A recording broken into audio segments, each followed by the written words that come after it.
Então, gente, vamos lá agora discutir sobre o caso clínico de asma, né?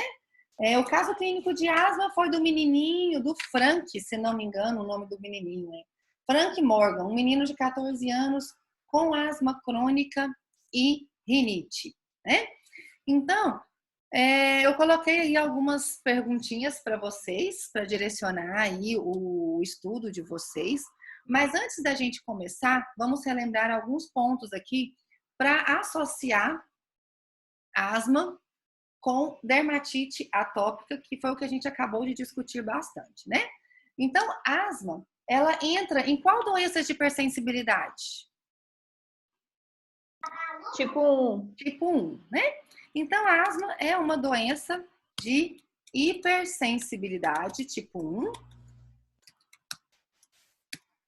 assim como o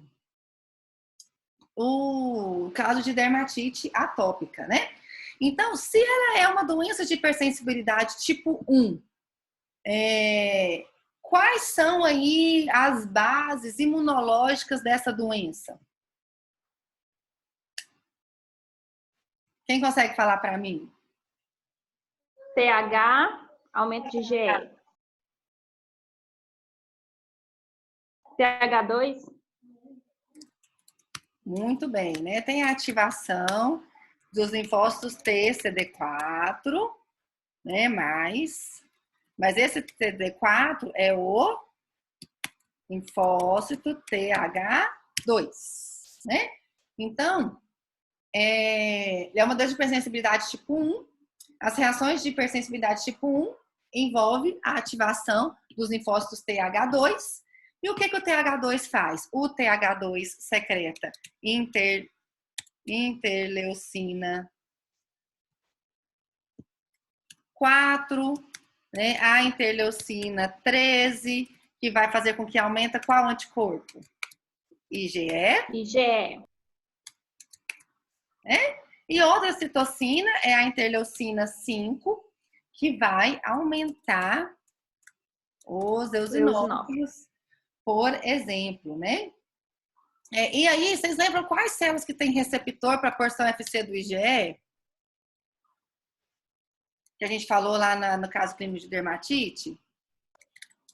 IL-4?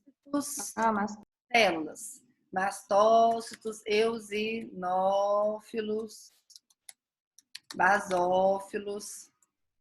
São células, né, que têm receptor para a porção FC do anticorpo IgE, né? Ou seja, se no local tem alguma dessas células e se no local tem o IgE, vai acontecer aquilo que a gente falou lá na aula anterior, né, na aula de dermatite. Tá aqui a célula. Essa célula, ela é uma célula, como vocês me falaram, ela é uma célula granulocítica, né? Ela tem grânulos, certo? E aí, essa célula, ela tem receptor ali para o IgE,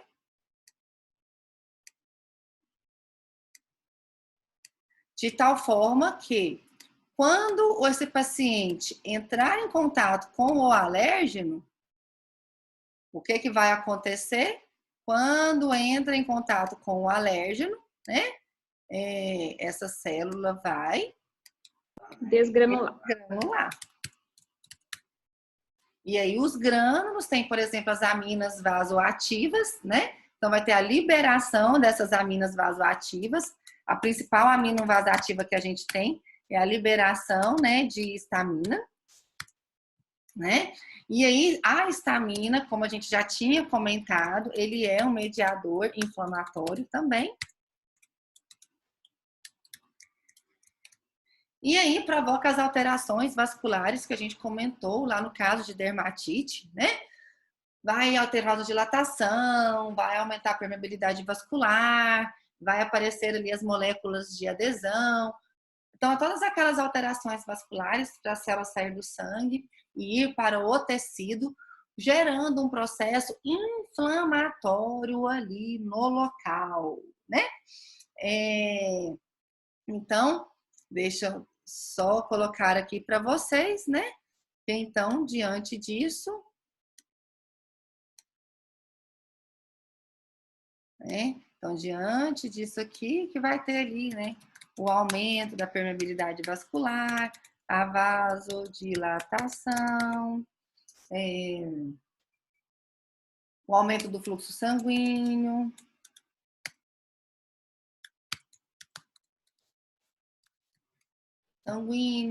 né? Tem ali o aparecimento das moléculas de adesão, gerando ali os sintomas de inflamação, dor, rubor, calor e edema, né? Então, essa é a fase inicial, que a gente fala de fase imediata, tá? Lá de uma reação alérgica. Então, isso aqui, gente, então, isso aqui, né? Vou até colocar. Então, isso aqui é ali, os primeiros sintomas ali, a fase imediata, a gente chama de fase imediata da alergia, né? Então, é a reação de fase imediata, tá? Então, histamina desgranulou, liberou histamina, provoca as alterações vasculares, né? Que aí o paciente imediatamente já começa a ter ali os sintomas de inflamação, né? De edema, né? De rubor, que é o vermelhidão, todos aqueles sintomas ali de inflamação, tá? Ainda nesse processo, gente, então aqui a gente tem uma fase imediata. Mas ainda nesse processo, né, se o problema inflamatório continua, além dessa fase imediata, que é a liberação de histamina, tem o processo inflamatório que continua, e então, outro problema de inflamação, não sei se vocês se lembram, em outros momentos nós falamos, que tem os outros mediadores inflamatórios, como prostaglandina, leucotrieno, lembra disso? Ou não? Sim ou não? A gente falou lá na nossa aula de inflamação, né? Então, tem outros mediadores inflamatórios, né? Além desses aqui. Que aí entra a prostaglandina, né? Leucotrienos. Então, tudo isso aí está relacionado aí com esse processo inflamatório nesses pacientes. Certo? Então, vamos lá para a primeira pergunta aí, né? Explique as bases da dificuldade de respirar, né, de Frank e dos achados radiológicos. E aí, gente, por que vocês acham que o paciente, o Frank, teve aí dificuldade para respirar?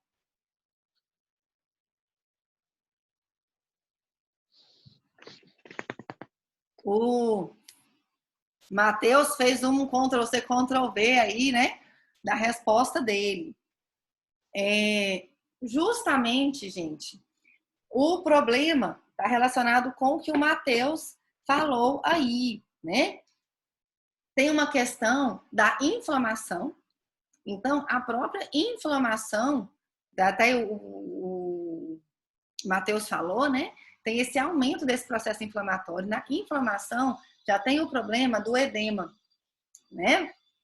Essa histamina também provoca uma broncoconstrição. Então, vocês até podem acrescentar aqui, né? Deixa eu tentar acrescentar aqui no meu quadrinho vermelho, que a histamina provoca a broncoconstrição. Então, por que o Frank tem dificuldade para respirar? A dificuldade de respirar é devido a essa broncoconstrição, a essa inflamação, a esse edema, né? Então, tudo isso dificulta a respiração do Frank, né? E aí, gente, quais foram os achados radiológicos que o paciente apresentou? Vocês viram lá o achado radiológico dele? No caso clínico até tem uma fotinha, né? O volume ocupado pelos pulmões expande-se de 8 a 9 costelas, em vez das 7. Ou seja, O achado radiológico mostra, né, que o volume do pulmão está aumentado, justamente por causa da inflamação, né? Um excesso de inflamação. Então, está tendo uma inflamação ali das vias aéreas. Então, esse processo inflamatório gera esse edema, ocorrendo esse aumento, né? E aí, muito bem. Então, essa é a resposta da questão número 1 que o Matheus colocou aí para vocês, né? Explica as bases da dificuldade para respirar e dos achados radiológicos. Dificuldade de respirar por causa da broncoconstrição e por causa do problema inflamatório aí no pulmão. Certo, gente? Alguém quer acrescentar alguma coisa? Todo mundo entendeu essa primeira questão? Então, vamos lá para a segunda questão, né? Na segunda questão, pergunta assim. Aí, beleza. O Frank apresentou esse sintoma aí, né? O problema dele estava com dificuldade de respirar por causa da broncoconstrição e da inflamação. Aí, no caso clínico, o Frank, ele foi utilizado um broncodilatador.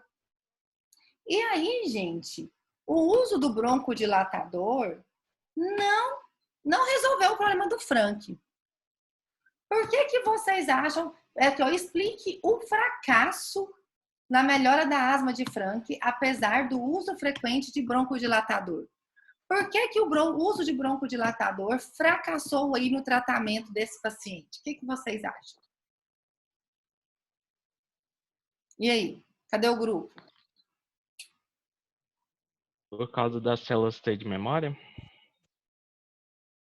O que o broncodilatador faz? Ele só faz trabalho na dilatação dos broncos. Então, ele não cuida da inflamação. Ele estava com dificuldade para respirar por causa da broncoconstrição. Faz uso de um broncodilatador, esse ponto melhora. Mas o problema da asma, o problema da dificuldade dele de respirar, o problema dos achados radiológicos que teve, o problema era somente a broncoconstrição, gente? Não, era a inflamação, né? Além do problema da broncoconstrição, tinha também o problema da inflamação. Então, por que teve aí o fracasso no início? O tratamento fracassou no início porque o problema não era somente a broncoconstrição. Então, o paciente ele tem que usar as duas coisas. Ele tem que resolver o problema da broncoconstrição, mas também tem que resolver o problema da inflamação. Tá? Então, esse é o problema. A asma alérgica, ela não é provocada somente, né, pela constrição da musculatura. Gente, desliga os microfones aí quando vocês não forem falar. Barulheira danada. Entendeu, gente? Entenderam por que fracassou? Fracassou porque a asma alérgica crônica, o problema dela não é somente a broncoconstrição. O problema dela é a inflamação, né? Então, o Matheus aí colocou para vocês aí no bate-papo a resposta correta, né? O broncoconstritor, ele alivia esse problema de fase imediata, da constrição, da broncoconstrição, né? Mas, além disso, tem que resolver o problema da inflamação, que é a fase tardia. Então, além disso, tem que resolver o problema de prostaglandina, tem que resolver o problema de leucotrieno, né? Tem que resolver o problema do excesso de TH2. Então, com isso, ele precisa tomar qual medicamento que ele precisa tomar além do broncoconstritor? Anti-inflamatório. Esteroide. Né? Tanto que depois, no caso clínico, o Frank fez o uso de um corticoide, de um corticosteroide, e aí sim ele viu uma melhora muito grande, né? O que o corticoide vai fazer? O corticoide, ele vai diminuir o infiltrado de células, né? Então, o corticoide, ele vai diminuir essa ação desregulada de um TH2, de um eosinófilo. O corticóide, se ele diminui essa desgranulação, ele vai diminuir a quantidade de muco, entendeu? Vai diminuir a quantidade do edema. Então, o corticóide faz isso, é para diminuir o infiltrado celular. Diminuindo o infiltrado celular, vai diminuir o muco, vai diminuir o edema, tá? Por isso aí que os corticóides são utilizados. Então, eles são utilizados para resolver o problema de fase tardia, né? Que são desses outros mediadores inflamatórios, assim como o Matheus colocou aí para vocês no bate-papo, muito bem feito, né? Vamos lá para a terceira questão. Na terceira questão, pergunta dos exames laboratoriais. O que os exames laboratoriais de Frank revelaram? E aí, quais os exames laboratoriais de Frank revelaram? Vamos lá? Cadê o caso clínico? E aí?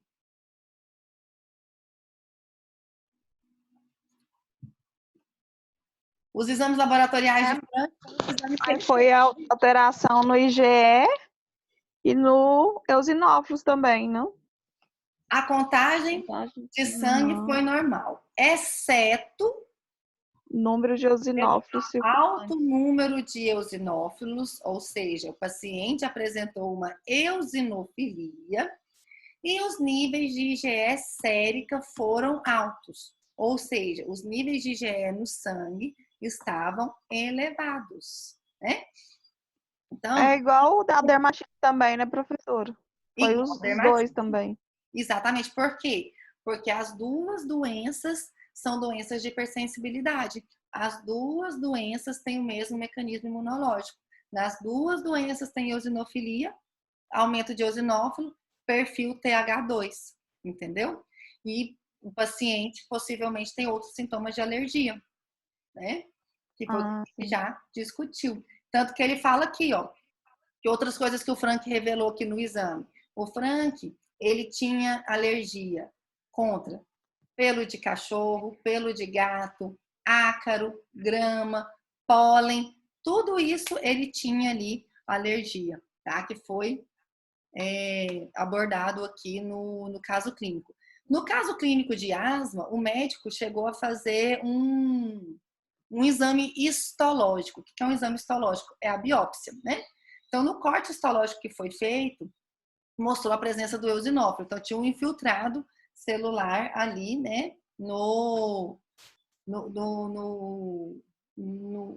corte histológico, confirmando, então, o aumento de eosinófilos. Então, sim, é uma doença de hipersensibilidade tipo 1, com mecanismo imunológico semelhante ali à de dermatite atópica. Certo, gente?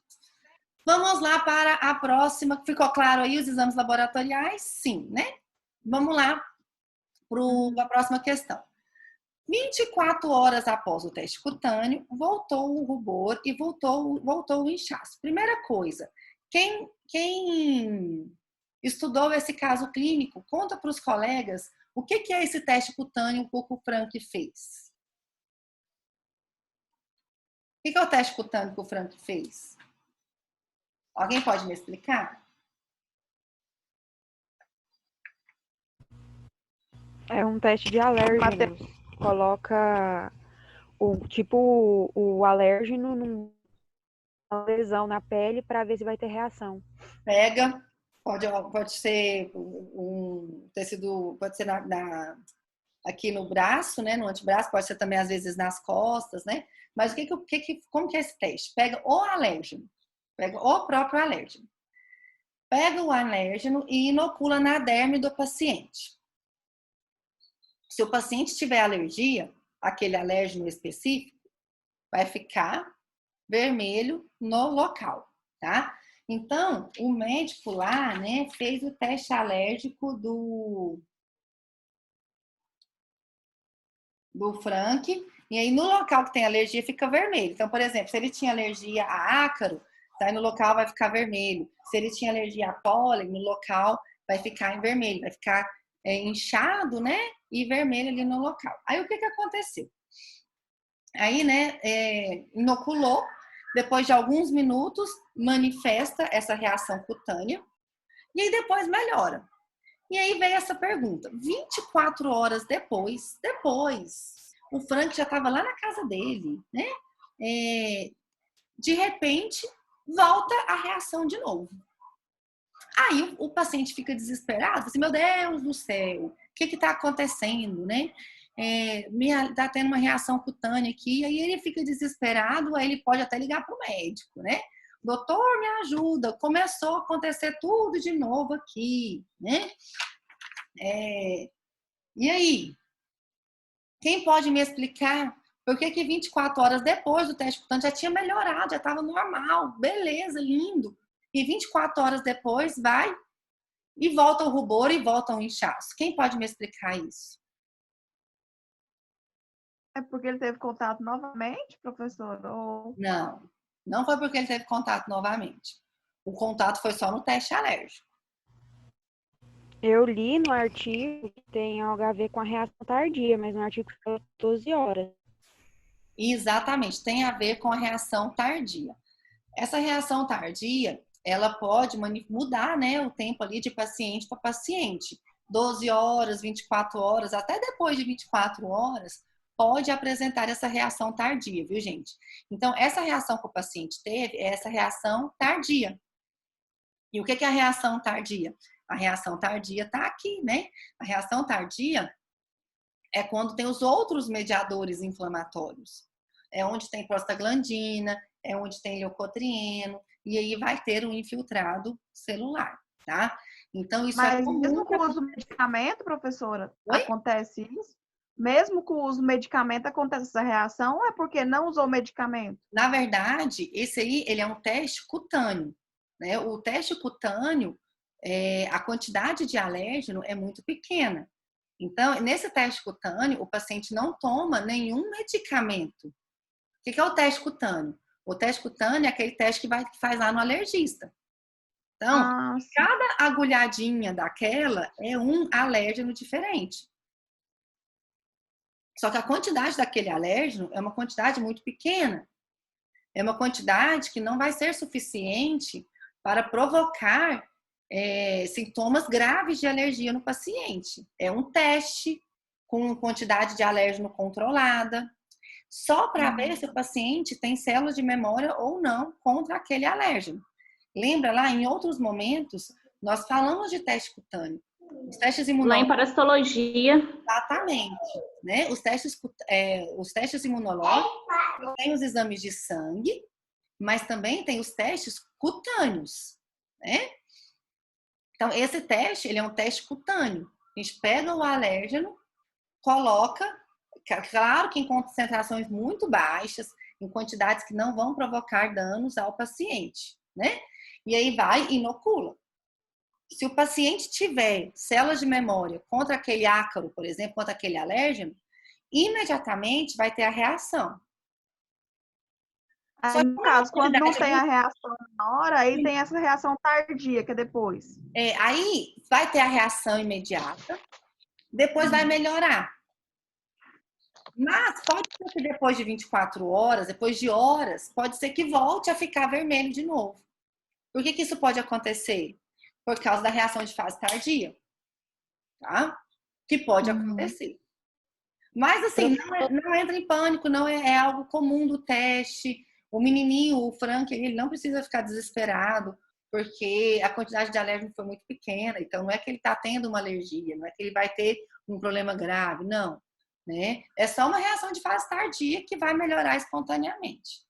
Diga, quem ia me perguntar? A Júlia. Eu fiz o teste cutâneo no começo do ano e aí deu negativo. Aí a médica passou para fazer no sangue. E as mesmas substâncias que usou, deu positivo. Tem alguma coisa assim em relação, porque não estava na hora, com a alergia na hora? Não, é porque o teste sanguíneo, né, a gente faz a pesquisa de IgE específico. Então, qualquer quantidade que tiver, eu consigo detectar.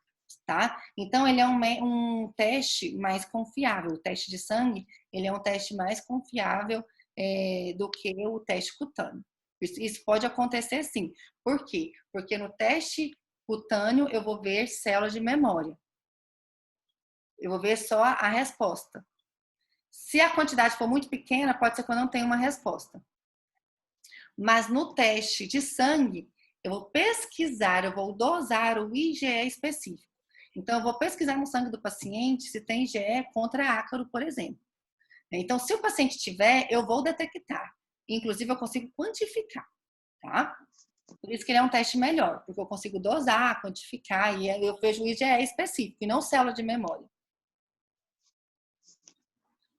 O teste cutâneo eu vejo célula de memória. Certo? Certo, obrigada.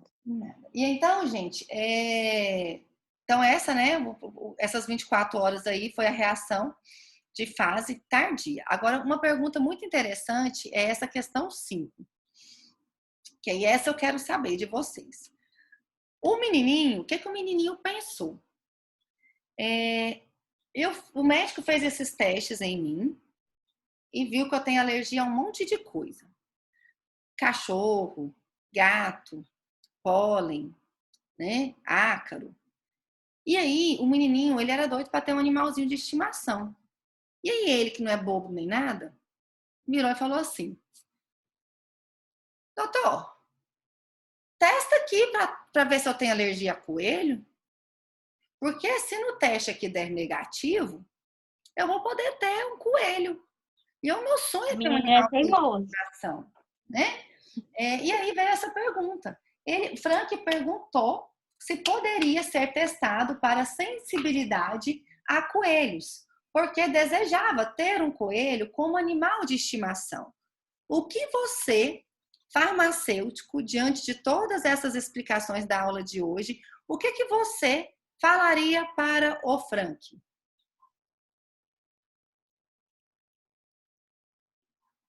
Você vai falar assim, ó, vamos fazer o teste então, Frank, para ver se você compra o coelhinho ou não? É isso que você vai falar pro Frank? Não, eu creio que se ele tem alergia a gato, cachorro, pode ser qualquer tipo de animal, não? Não. Tem que testar, fazer o teste, né? Para poder ver se ele tem uma alérgica. Específico. Gente, vamos lembrar lá. IgE é resposta imune adquirida.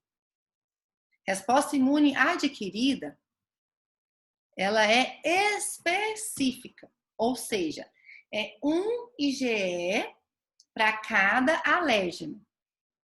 E lembrando, resposta imune adquirida, a gente adquire tendo contato, entendeu? Então, por exemplo, se o paciente tem IgE contra pelo de gato, é porque ele já entrou em contato com o gato. Se o paciente tem IgE contra pelo de cachorro, é porque ele já entrou em contato com o cachorro. Se ele nunca entrou em contato com o coelho, se ele nunca viu um coelho na vida, ele vai ter célula de memória contra o coelho? Se ele nunca viu um coelho na vida? Não. Vai não, hein? Oi? Não, professora. Não.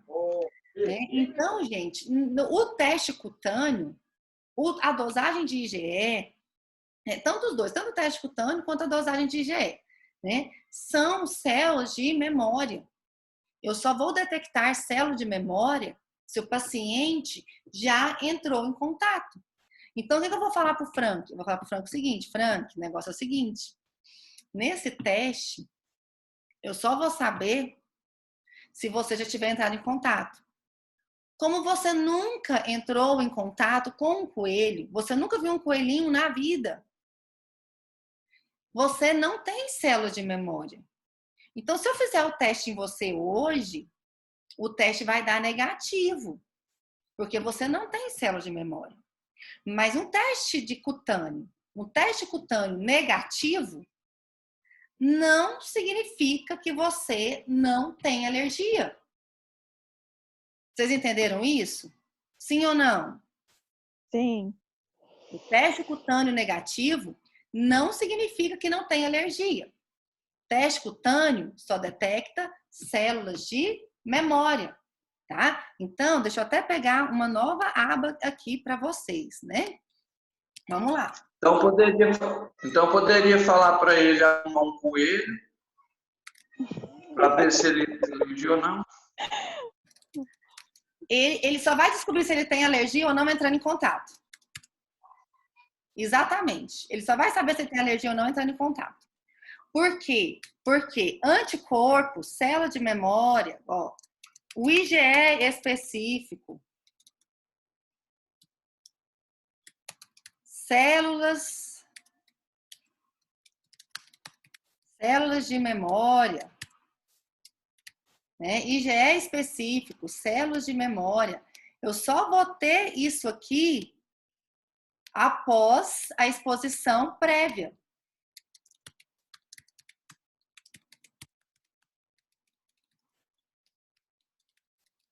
Entendeu? Eu preciso ter uma exposição prévia ao alérgeno para produzir a célula de memória. Teste cutâneo só detecta células de memória. Então, é tendo contato que ele vai saber se ele tem alergia ou não. Então, professora, desculpa, se no caso ele não teve nenhum contato com o coelho, então não adiantaria fazer o exame com o alérgeno do coelho para ver se ele tinha alergia, né? Ele tinha que ter o contato com o coelho para poder o nosso próprio organismo criar. Exatamente. O anticorpo, né? Para ver se tem alergia ou não. Exatamente. Vamos lá lembrar lá da resposta imune básica, vamos lá da imunologia básica, né? Vamos lá no processo de apresentação de antígeno. Lá de como que a gente ativa a resposta imune adquirida. Como que ocorre a produção desse anticorpo específico. Acontece o seguinte, a gente tem ali a célula apresentadora de antígeno, né? Quando essa célula entra em contato com o alérgeno pela primeira vez, então aqui ó, tá o alérgeno. Então, quando ela entra em contato com o alérgeno pela primeira vez, ela endocita esse alérgeno. E depois que ela endocita o alérgeno, ela apresenta esse antígeno. Então, ela vem aqui, ó, e apresenta o antígeno. Então, vou pôr aqui o antígeno aqui, né? Lembra lá do MHC, né?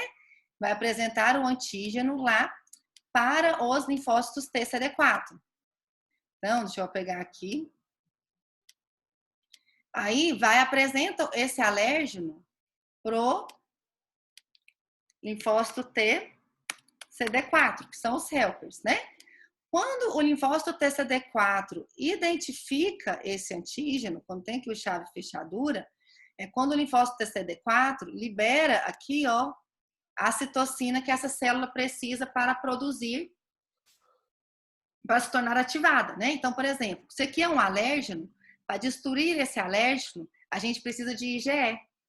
Então, quando tem o processo de apresentação de antígeno, esse aqui vai ser o linfócito TH2. Aí, o que é que o linfócito TH2 secreta? A interleucina 4, que a gente estava falando aí, né? Secreta a interleucina 4, a interleucina 5, a interleucina 13. E o que essa interleucina vai fazer? Essa interleucina vai estimular a troca de isótipo para o IgE. Então, a partir desse momento, o paciente vai produzir anticorpos contra o IgE. Então, a partir desse primeiro contato, então aqui, ó, é quando tem o primeiro contato com o alérgeno.